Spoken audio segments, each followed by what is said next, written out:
Hello guys, আসসালামু আলাইকুম। Beauty কিচেনে আপনাদের সবার ওয়েলকাম। তো কেমন আছেন সবাই? আশা করি ভালো আছেন। তো চলুন দেখা যাক, আজকে আমি আরেকটা নতুন রেসিপি নিয়ে এসেছি। রেসিপিটা হচ্ছে শাহি পোলাও আর মটন কষা। তো আমি আজকে পোলাওয়ের রেসিপিটা আপনাদের সঙ্গে শেয়ার করব। তো এদিকে আমি গরম জল বসিয়েছি জলটা ফোটার জন্য। তো জলটাতে আমি মৌরি আর জোয়ান অ্যাড করেছি। তো সেই জলটাকে ফুটিয়ে নেব। এদিকে আমি একটা কড়াই বসিয়েছি, বড় কড়াই।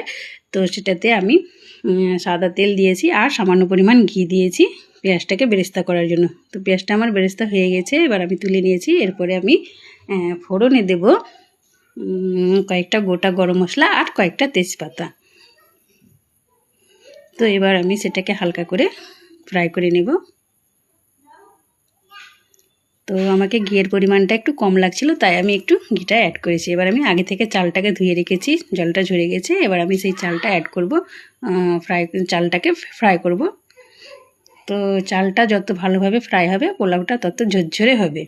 তো একটু সময় ধরে চালটাকে ফ্রাই করে নিতে হবে, মোটামুটি 10 থেকে 15 মিনিট মতো। তো তাতে আমি এবার একটু এক মুঠো কাজু অ্যাড করেছি। কিশমিশও দেয়, কিন্তু আমাদের বাড়িতে কিশমিশটা কেউ পছন্দ করে না, সেই জন্য আমি কিশমিশটা দিই না। তো এবার আমি চালটাকে ভালোভাবে ফ্রাই করে নেব।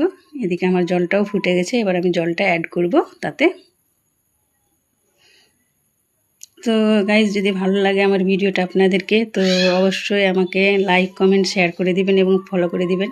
আর অবশ্যই আমার পাশে থাকবেন। আপনাদের ভালোবাসায় আমার কাছে সব কিছু। আর ভিডিওটা আমার শেষ পর্যন্ত দেখবেন।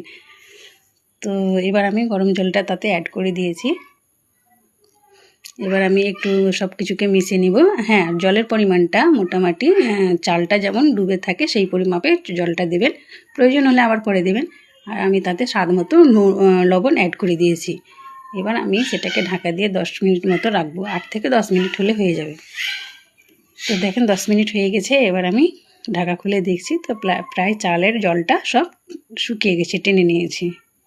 পোলাওটা একটু সামান্য পরিমাণ আর হবে। তো আমি দম বসিয়ে দিব, তো দমে হয়ে যাবে সেটা। তো এবার আমি তাতে পেঁয়াজ বেরেস্তা অ্যাড করছি। এরপরে সামান্য পরিমাণ একটু ফুড কালার দেব, দেখতে ভালো লাগবে সেই জন্য।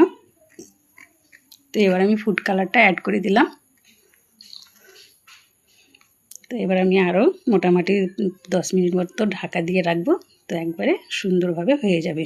তো এইভাবে একবার হলেও ট্রাই করে দেখবেন, ভীষণ ভালো লাগে শাহি পোলাও খেতে। এইভাবে একবার ট্রাই করে আপনারা খেয়ে দেখবেন, খুব সুন্দর হয়। তো ধন্যবাদ আপনাদেরকে। হ্যালো গাইজ, আসসালামু আলাইকুম। বিউটি কিচেনে আপনাদের সবার ওয়েলকাম। তো কেমন আছেন সবাই? আশা করি ভালো আছেন। তো চলুন দেখা যাক, আজকে আমি আরেকটা নতুন রেসিপি